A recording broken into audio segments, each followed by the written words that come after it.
Defence sector में make in India programme को बड़ा बूस्ट। डीआईपीपी ने डिफेंस कंपनियों के करीब 34 इंडस्ट्रियल लाइसेंस को दी हरी झंडी। पीपावाव डिफेंस, पुंज लॉयड, टाटा मोटर्स के लाइसेंस शामिल। Network exclusive. फाइनेंशियल इंक्लूजन के लिए बैंक में तब्दील हो सकते हैं देश के 1.5 लाख पोस्ट ऑफिस। डाक विभाग में बैंकिंग सर्विस शुरू करने पर सुब्रमण्यम कमेटी ने रिपोर्ट सौंपी। जल्द ही फैसला लेंगे दूरसंचार मंत्री। अफसरों के बाद अब टीचर्स और डॉक्टरों की हाजिरी पर पूरी नजर रखेगी सरकार। सरकारी स्कूलों और अस्पतालों में भी बायोमेट्रिक अटेंडेंस सिस्टम लगाने की तैयारी। आवाज की एक्सक्लूसिव खबर। We now are, I think, on the horizons of $60-70 oil prices. Yeah. And that really is a gift. कच्चे तेल में नरमी, भारतीय इकोनॉमी के लिए तोहफा। खास बातचीत में रिलायंस इंडस्ट्रीज के चेयरमैन मुकेश अंबानी ने कहा 2 साल में सबसे तेज रफ्तार से बढ़ेगी भारतीय इकोनॉमी। 3 दिन की गिरावट भूलकर 120 अंक चढ़ा सेंसेक्स। खुली सिगरेट पर रोक न लगने की खबर से आईटीसी ने लगाई 5.5% की छलांग। प्रॉपर्टी डीलिंग में बड़े पैमाने पर काले धन के लेन देन का शक। दिल्ली मुंबई के कई बिल्डर्स की जांच में जुटा आयकर विभाग। सीएनबीसी आवाज एक्सक्लूसिव। इस बार वाइब्रेंट गुजरात समिट में लगेगा दुनिया भर के बड़े सीईओज का जमावड़ा। फेसबुक, डेल, अलीबाबा, शेल और ब्रिटिश पेट्रोलियम जैसी कंपनियों के सीईओ करेंगे शिरकत। वर्ल्ड कप के लिए भारतीय क्रिकेट टीम की संभावित लिस्ट में 30 खिलाड़ी चुने गए। युवराज, सहवाग, गंभीर, हरभजन और जहीर खान की छुट्टी। अक्षर पटेल, केदार जाधव और संजू सैमसन जैसे युवा खिलाड़ियों को मिली जगह।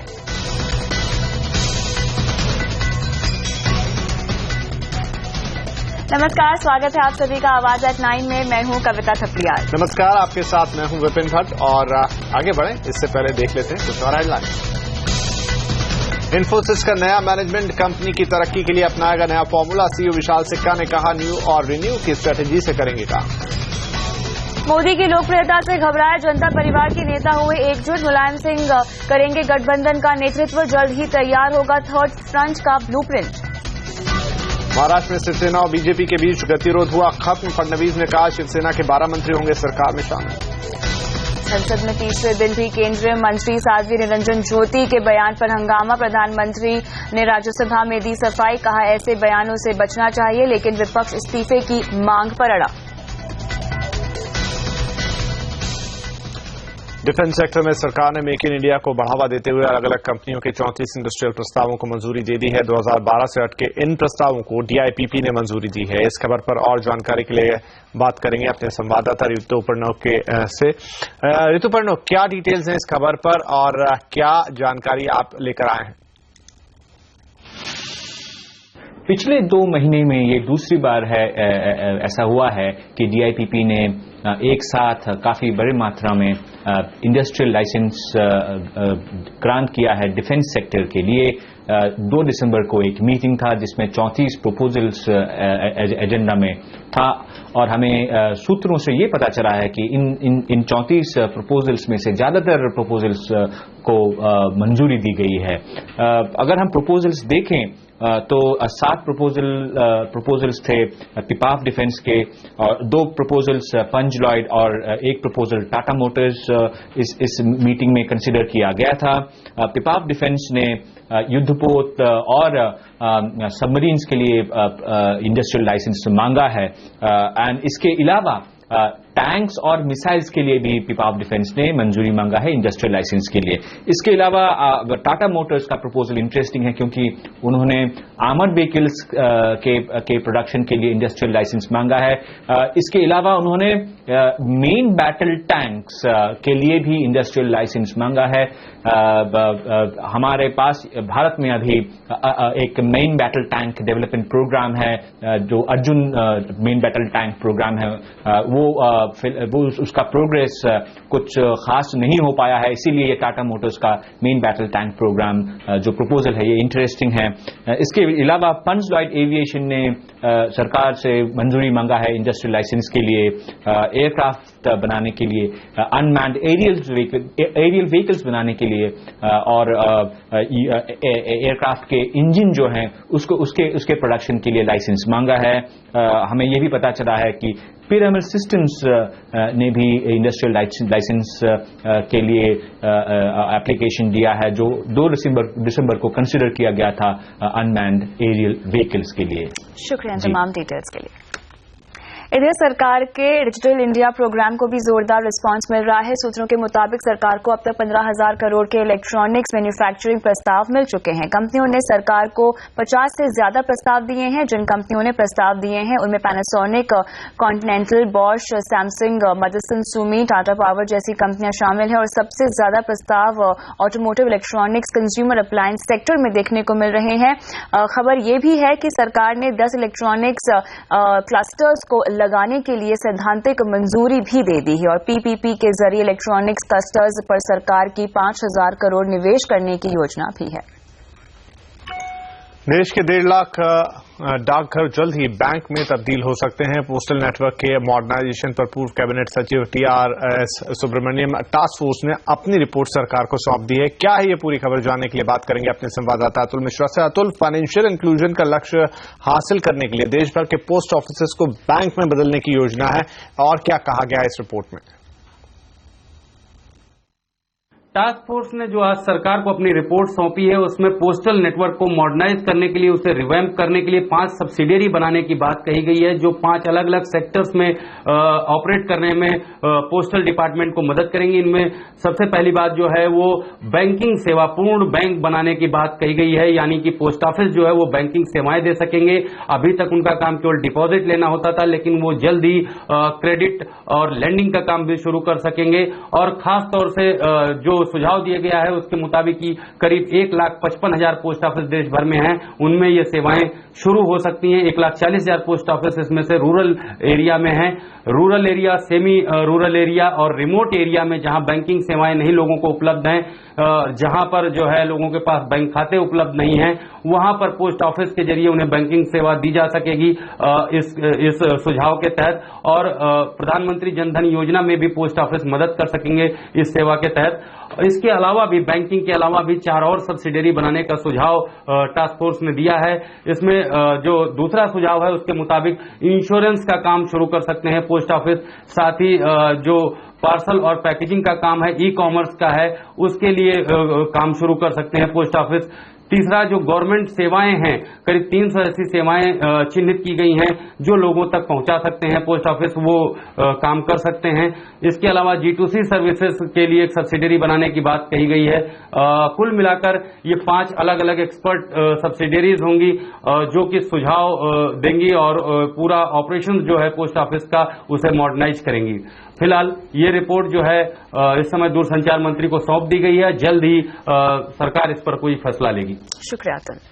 सरकारी स्कूल्स में टीचर्स और सरकारी हॉस्पिटल्स में डॉक्टर को देर से आना महंगा पड़ सकता है, क्योंकि CNBC आवाज को एक्सक्लूसिव जानकारी मिली है कि सरकार इनके लिए बायोमेट्रिक अटेंडेंस सिस्टम लगाने की तैयारी में है। इसके जरिए मिड डे मील में भी होने वाली गड़बड़ियों पर रोक लगाने की योजना है। आखिर कैसे होगा ये सब, बता रहे हैं लक्ष्मण रॉय। हाजिरी लगानी है लेकिन मास्टर साहब नदारद हैं। सरकारी अस्पताल पहुंचने का टाइम हो चुका है, लेकिन डॉक्टर साहब घर के अपने क्लिनिक में व्यस्त हैं।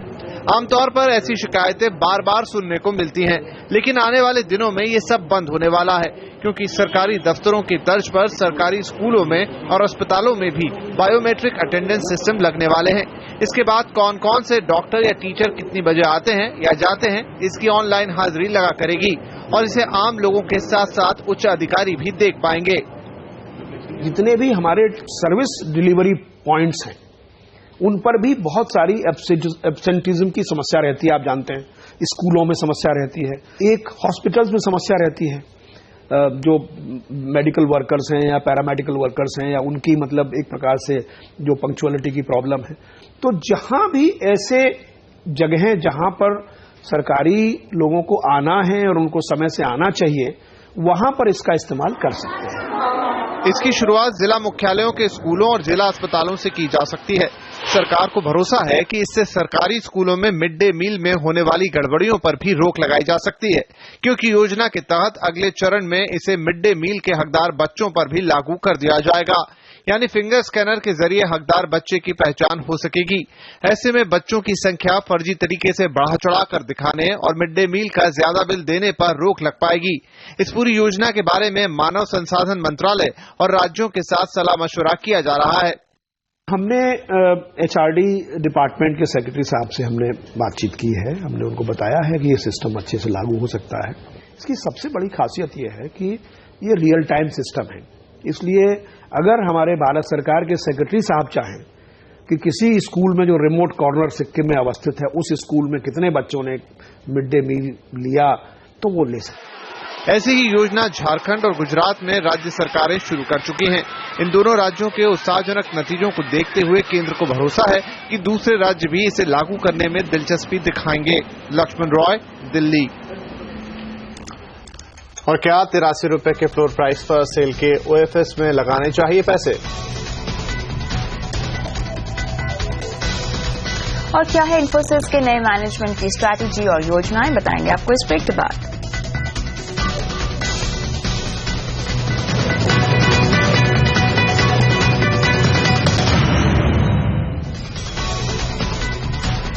मोदी सरकार की विनिवेश की गाड़ी कल स्टील अथॉरिटी ऑफ इंडिया के ओएफएस के साथ चल पड़ेगी। सरकार ने सेल के ओएफएस का फ्लोर प्राइस 83 रुपए प्रति शेयर तय किया है। ये इश्यू कल आएगा और सरकार कंपनी में 5% हिस्सेदारी बेचकर 1500 से 1700 करोड़ रुपए जुटा सकती है। आज सेल का शेयर 85 रुपए 25 पैसे पर बंद हुआ था और ओएफएस का फ्लोर प्राइस इस भाव से 2.6% के डिस्काउंट पर तय हुआ है। रिस्क कैपिटल एडवाइजर्स के डीडी शर्मा के मुताबिक सेल का ओएफएस उतना आकर्षक नहीं है। प्राइवेट इन्वेस्टर इस इशू में निवेश करने से बचेंगे क्योंकि इशू काफी कम डिस्काउंट पर जारी हुआ है। सेल करंट प्राइस पे मैं नहीं समझता हूँ कि प्राइवेट इन्वेस्टर्स को इतना अट्रैक्टिव लगेगा और साथ में इन्होंने डिस्काउंट भी जो है वो काफी कम दिया है, तो ज्यादा अट्रैक्टिव नहीं है ये, क्योंकि एक तो सेक्टर फेवर में नहीं है। मेटल्स और कमोडिटीज में ओवरऑल जो है वो प्राइसेस में सॉफ्टनेस चल रही है, इसलिए प्लान्ड होते हैं और जो इन्वेस्टर्स हैं, लॉन्ग टर्म बहुत इन्वेस्टर्स हैं और पर्टिकुलरली जो पीएसयू इंश्योरर्स है और दूसरे जो इंस्टीट्यूशंस हैं जो गवर्नमेंट से ओन्ड है वो लोग अप्लाई करेंगे ही और ले लेंगे इसको। लेकिन जो प्राइवेट इन्वेस्टर्स है उनके लिए अट्रैक्टिव डेफिनेटली इसी कारण नहीं है कि सेक्टर अभी फेवर में नहीं है। 3 दिन की गिरावट भूलकर आज शेयर बाजार अच्छी तेजी पर बंद हुए। दिन भर के उतार चढ़ाव के बाद सेंसेक्स 120 पॉइंट चढ़कर बंद हुआ। निफ्टी में भी 0.25% से ज्यादा की तेजी रही। एफएमसीजी शेयरों में हुई खरीदारी के दम पर निफ्टी एक और नया शिखर बनाने में कामयाब रहा। जानकारों के मुताबिक लंबी अवधि में बाजार में अभी काफी तेजी बाकी है। मैक्वायरी के राकेश अरोड़ा का मानना है कि अगले 1 साल में निफ्टी में 9,960 का स्तर संभव है। Okay, so basically, our new target is 9,960, which is 17% upside from current levels. And this is driven by 15-time earning estimate for FY17. Largely, this is in line with 17-year average P multiples that we're seeing for the market. We don't think there's going to be too much of PED rating from here on, because current multiples are consistent with around 6.5-7% GDP growth, which is what we are forecasting for next year. So clearly it is going to be earnings driven from here on, and PE should remain at around 15 times for next year. Infosys ग्राहकों की मांग को देखते हुए बदलाव पर तेजी से काम कर रही है। इन्फोसिस के सीईओ विशाल सिक्का ने एनालिस्ट समिट में इसकी जानकारी दी। कंपनी ग्राहकों की मांग पर खास फोकस करेगी और इन्फोसिस पुराने कॉन्ट्रैक्ट के रिन्यू और नए कॉन्ट्रैक्ट हासिल करने पर जोर देगी। इसके अलावा कंपनी में BPO, infra management, application development में रिस्ट्रक्चरिंग होगी। इन्फोसिस ऑटोमेशन पर फोकस बढ़ाएगी और भविष्य की टेक्नोलॉजी खरीदने पर भी जोर देगी। विशाल सिक्का के मुताबिक कोई नया मर्जर नहीं होगा, लेकिन इन्फोसिस छोटी इनोवेटिव कंपनियों को खरीदने की तैयारी में है। वर्ल्ड कप 2015 की संभावित क्रिकेट टीम से 5 धुरंधरों की हुई छुट्टी। और मोदी से मोर्चा लेने के लिए एकजुट हुआ पूरा जनता परिवार। पूरी खबर इस ब्रेक के बाद।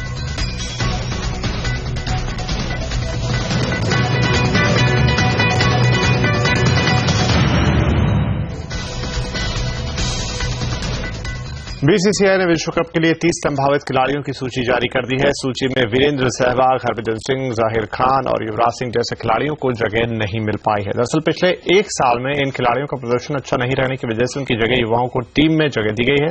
30 खिलाड़ियों में कप्तान महेंद्र सिंह धोनी, शिखर धवन, रोहित शर्मा, अजिंक्य रहाणे, विराट कोहली, सुरेश रैना और अंबाती रायडू जैसे खिलाड़ियों के नाम शामिल है। नए खिलाड़ियों में केदार जाधव, मनीष पांडे, वृद्धिमान साहा, संजू सैमसन और परवेज रसूल को भी जगह मिली है। बॉलरों में अमित मिश्रा, अक्षर पटेल, ईशांत शर्मा, भुवनेश्वर कुमार, शमी और उमेश यादव का भी नाम है।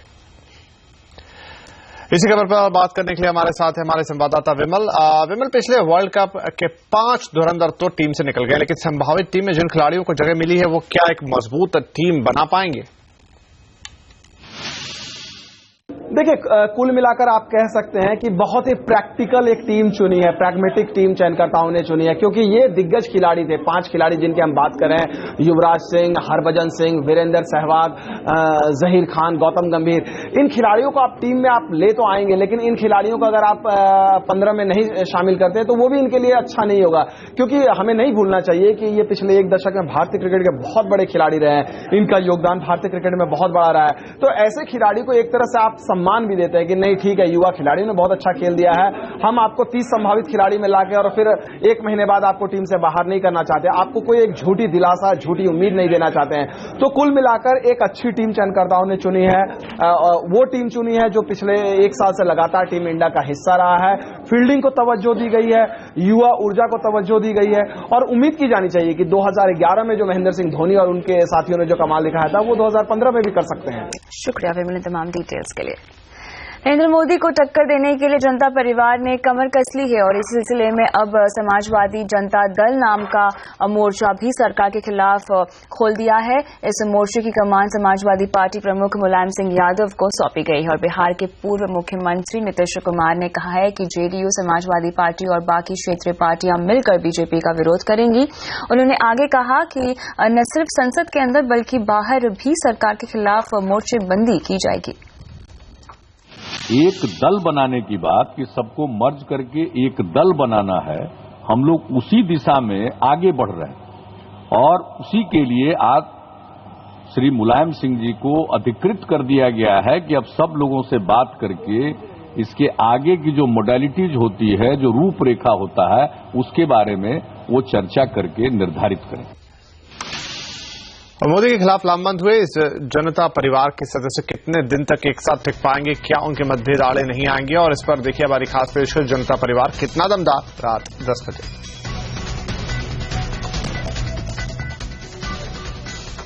महाराष्ट्र में शिवसेना और बीजेपी का फिर मिलाप हो गया है। लगभग 1.5 महीने की गहमागहमी के बाद आखिरकार शिवसेना महाराष्ट्र सरकार में शामिल होने के लिए राजी हो गई है। मुख्यमंत्री देवेंद्र फडणवीस ने आज इसकी औपचारिक घोषणा की। शिवसेना कल सरकार में शामिल होगी और नए मंत्रिमंडल में कुल 32 मंत्री होंगे। शिवसेना के कुल 12 मंत्रियों को सरकार में जगह मिलेगी, जिसमें 5 कैबिनेट और 7 राज्य मंत्री होंगे, लेकिन उप मुख्यमंत्री पद नहीं मिलेगा। शिवसेना को मिलने वाले विभागों का भी खुलासा नहीं हुआ है। दोनों पार्टी ने स्थानीय चुनावों के लिए समन्वय समिति भी बनाई है। चर्चा करके ये निर्णय किया कि महाराष्ट्र में भारतीय जनता पार्टी, शिवसेना फिर गठबंधन से सरकार चलाएगी। हमारे और भी कुछ मित्र हैं, उनको भी उचित समय पर हम लोग इस गठबंधन में शामिल करना चाहते हैं और कुल 12 मंत्री ये शिवसेना की ओर से इस सरकार में शामिल होंगे, जिसमें 5 कैबिनेट मिनिस्टर्स और 7 राज्य मंत्री इस गठबंधन में शामिल होंगे। संसद में केंद्रीय मंत्री साध्वी निरंजन ज्योति के बयान पर हंगामे के बीच राज्यसभा में पीएम ने सफाई दी है। उन्होंने कहा कि मंत्री ने पहले ही अपने बयान के लिए माफी मांग ली है। प्रधानमंत्री ने आगे कहा कि ये हम सबके लिए एक संदेश है और आगे से ऐसे बयानों से हमें बचना चाहिए। हालांकि प्रधानमंत्री के बयान के बावजूद विपक्ष ने अपना विरोध प्रदर्शन जारी रखा और मंत्री को हटाने की मांग पर अड़े रहे। विपक्ष ने विरोध में लोकसभा से वॉकआउट भी किया। मंत्री जी ने क्षमा मांगी है। What is this? मैं सदन से आग्रह करूंगा, मैं प्रार्थना करूंगा कि जब मंत्री जी ने क्षमा मांगी है और हम सबके लिए एक संदेश भी है, आगे से हम भी सभी लोग इन सारे डूज एंड डोंट्स के विषय में कोई मर्यादाएं न तोड़ें और मैं सदन से आग्रह करूंगा कि हम देश हित में अपने कार्य को और आगे बढ़ाएं। और कच्चे तेल की गिरावट को इकोनॉमी के लिए तोहफा मानते हैं मुकेश अंबानी। भारतीय अर्थव्यवस्था को कितना दमदार मानते हैं रिलायंस इंडस्ट्रीज के चेयरमैन, देखिए एक्सक्लूसिव बातचीत इस ब्रेक के बाद।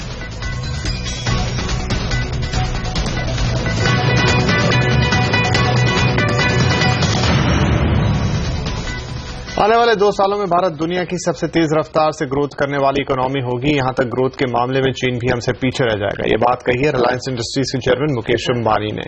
बिल्कुल, ब्राउन यूनिवर्सिटी के एक आयोजन में उन्होंने कहा कि कच्चे तेल के दाम में आई तेज गिरावट भारतीय इकोनॉमी के लिए बड़ा तोहफा है। मुकेश अंबानी से बात की CNBC TV 18 की मैनेजिंग एडिटर शिरीन खान ने। 2014 has been a lucky year for India. Right? If we think about 2004 to 2014, oil prices went from literally $20 to $140, and we now are, I think, on the horizons of $60, $70 oil prices. Yep. And that really is a gift, right, of nearly $35-40 billion from what we are used to a year. So if this continues for 2 years, it's a gift from the world. Last few years we paid the penalty, but going forward it's a gift to us. The third piece that really works in our favor is that it's really the US and India that for a variety of reasons have fixed their both external and internal cycles. The Chinese are slowing down and will slow down further. I clearly see that with both inflows as well as internal stability, we will gradually increase our growth rate, and I have no doubt in my mind that we will be the fastest growing economy in the world in the next 2 or 3 years. We will exceed China's growth rate.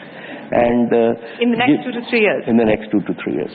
I mean, we will get back to saying that India is the fastest growing economy in the world 2016, 17, 17, 18. And then we will check with you whether we were right or not then. Well, we certainly hope that happens. But, coming back to the point, and let me labor on this for a little bit, because you said that India's got the greatest gift because you've actually seen crude prices fall so sharply. And I'll get to that question in a bit.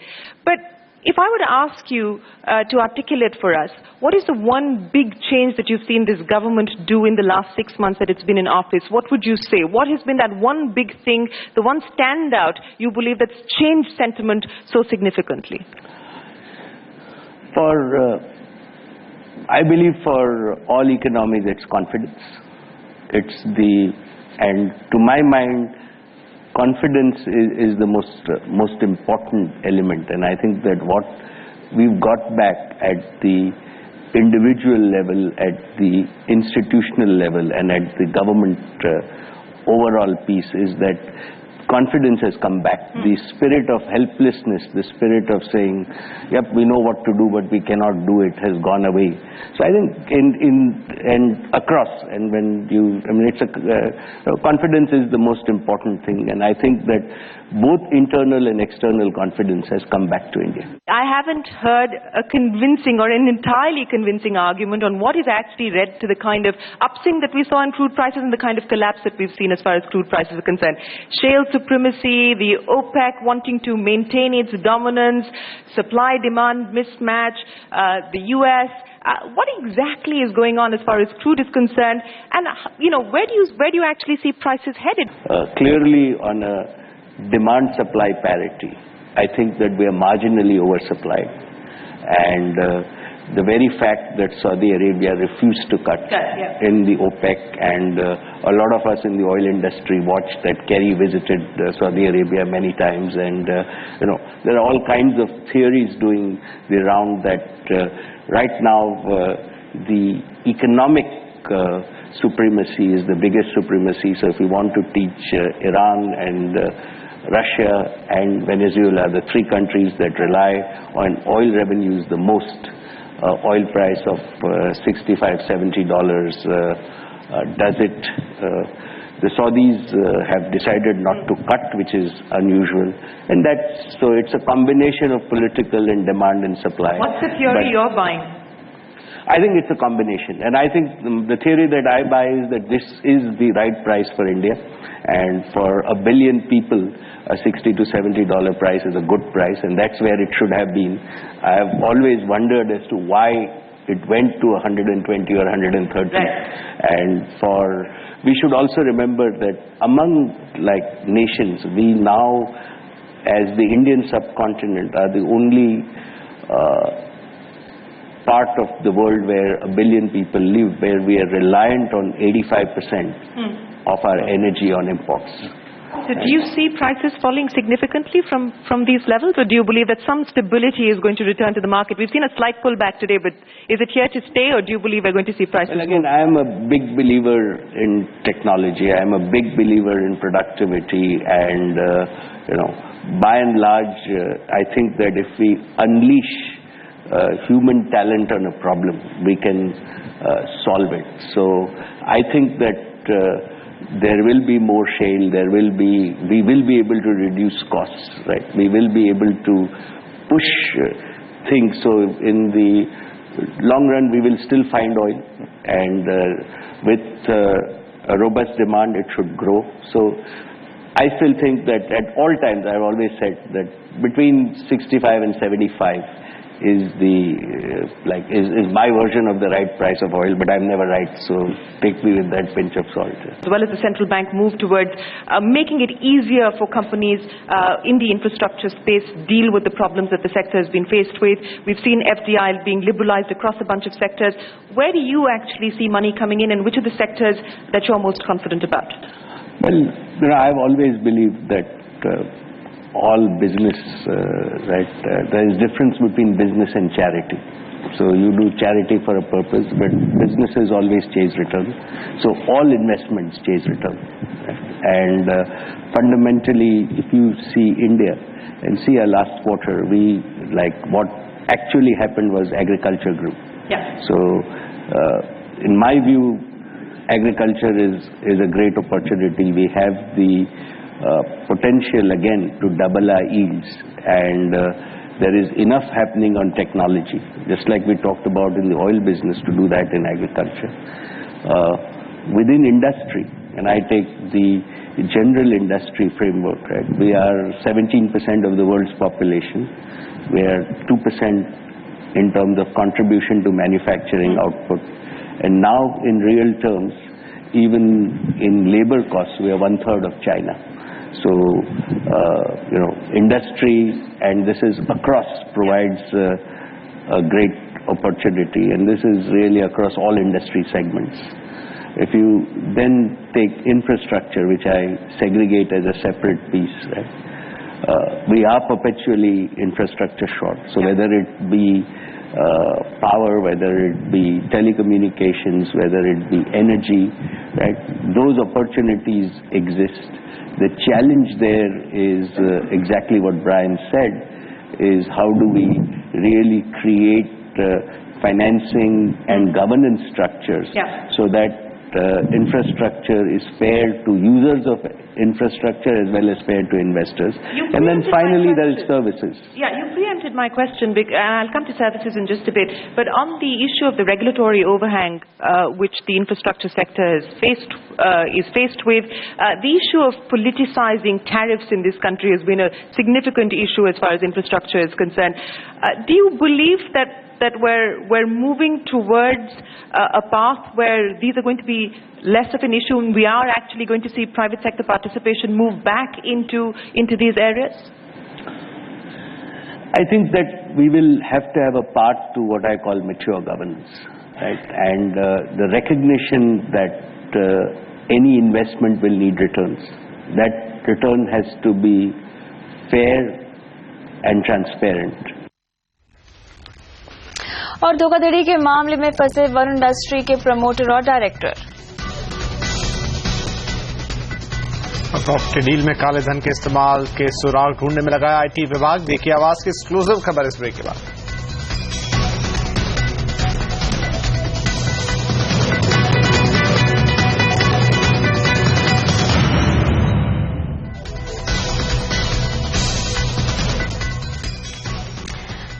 Steel exporter Varun industry के खिलाफ Agra police ने गैर जमानती warrant जारी कर दिया है। Varun industry के 2 प्रमोटर और एक डायरेक्टर के खिलाफ वारंट जारी किया गया है। आगरा पुलिस की टीम मुंबई पहुंची हुई है और किसी भी वक्त इनकी गिरफ्तारी हो सकती है। इसी पर और जानकारी के लिए बात करते हैं हमारी संवाददाता शिमी चौधरी से। शिमी, बताएं वरुण इंडस्ट्री के खिलाफ क्यों वारंट जारी किया गया है?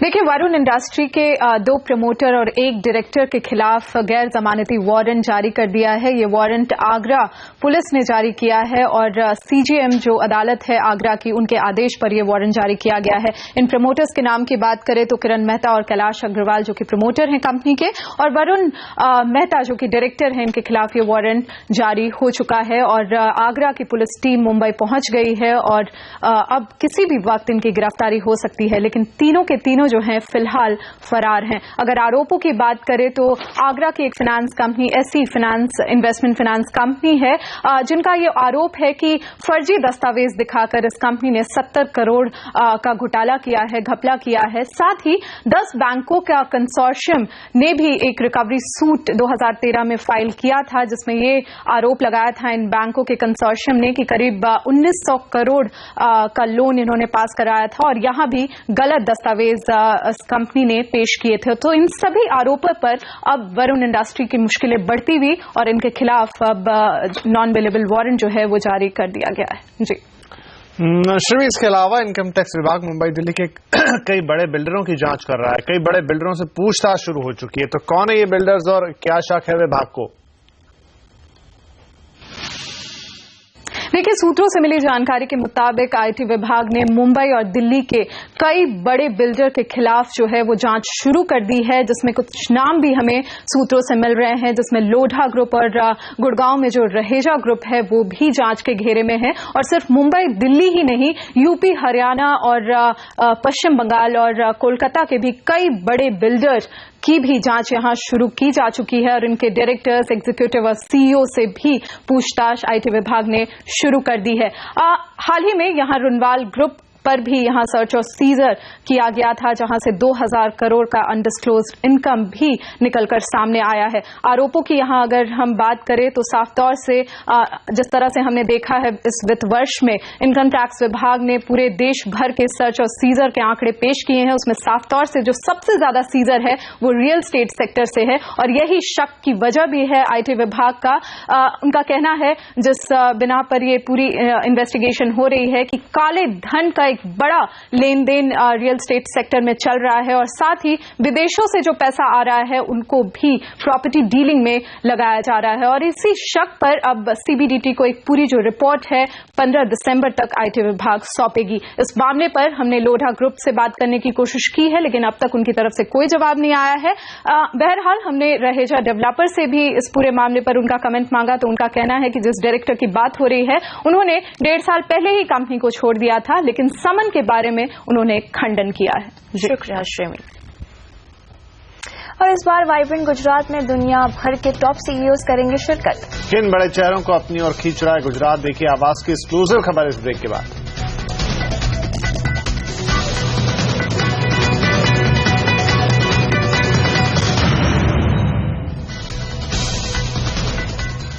अहमदाबाद में होने वाले वाइब्रेंट गुजरात समिट में सीईओज का जमावड़ा लगने वाला है। दुनिया भर से टॉप कंपनियों के सीईओज अपनी हाजिरी इस समिट में दर्ज करवाएंगे। वाइब्रेंट गुजरात में सीईओज कॉन्क्लेव भी आयोजित किया जाएगा। तो कौन कौन आने वाला है, क्या और डिटेल्स है, जानने के लिए चलते हैं अपने संवाददाता मनीष देसाई के पास। मनीष, कौन कौन से बड़े चेहरे इस कॉन्क्लेव में नजर आने वाले हैं? देखिए, जो यहाँ पर 7वां वाइब्रेंट समिट होने जा रहा है जनवरी 2015 में, इसमें पहली बार सीईओ कॉन्क्लेव का आयोजन किया जाना है।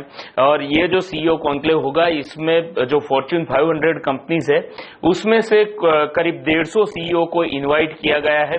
धीरे धीरे इनके कंफर्मेशन आ रहे हैं और जैसे हमें सूत्रों से जानकारी मिली है, इसमें न केवल इंडिया के बल्कि Australia, UK, America, Japan, Germany जैसी कंपनियों के सीईओज आएंगे।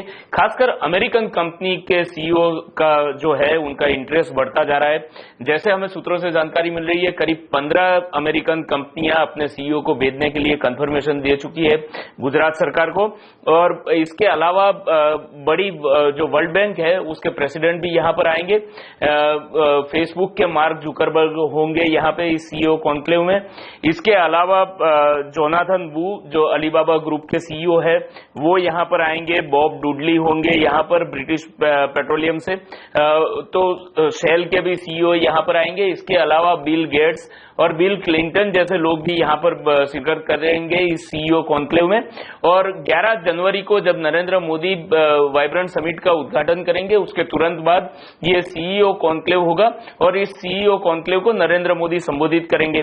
माना यह जा रहा है सीईओ कॉन्क्लेव के जरिए जो कंपनियां यहां पर आने के लिए इंटरेस्टेड है उनको एक प्रेजेंटेशन दिया जाएगा गुजरात सरकार की तरफ से, और इस प्रेजेंटेशन में बताया जाएगा कि गुजरात सरकार कितनी फ्रेंडली है और आप यहां पर अगर आते हैं तो आपके लिए किस तरह की सुविधाएं यहां पर उपलब्ध होगी। 15 अमेरिकन कंपनियां हैं जो अब तक अपना इंटरेस्ट जता चुकी है और देखा जाए तो इस बार का जो वाइब्रेंट समिट होगा वो बड़े धामधूम से होगा और माना यह जा रहा है कि अमेरिकन कंपनियों का इन्वेस्टमेंट भी गुजरात में बढ़ेगा। शुक्रिया मनीष इन तमाम डिटेल्स के लिए।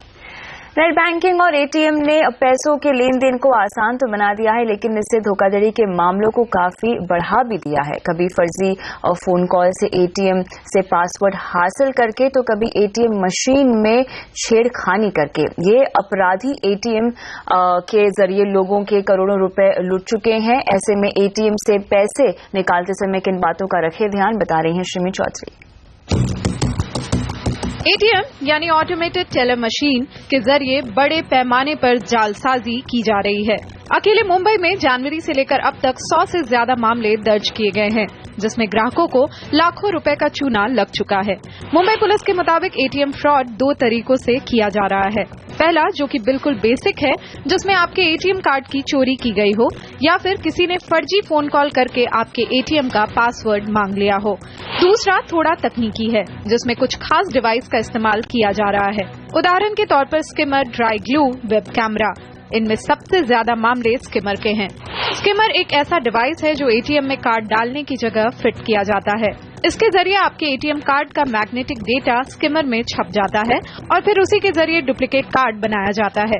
इसे बहुत सफाई से कार्ड की जगह पर फिक्स किया जाता है। ड्राई ग्लू एक ऐसा ग्लू जिसे मशीन के कीपैड के ऊपर लगाया जाता है ताकि कई बार कोशिश करने पर भी आप पैसे ना निकाल पाएं और ठीक आपके पीछे आप पर नजर रख रहा अपराधी ग्लू हटाकर आपके प्रोसेस किए ट्रांजैक्शन से पैसे निकाल लेता है।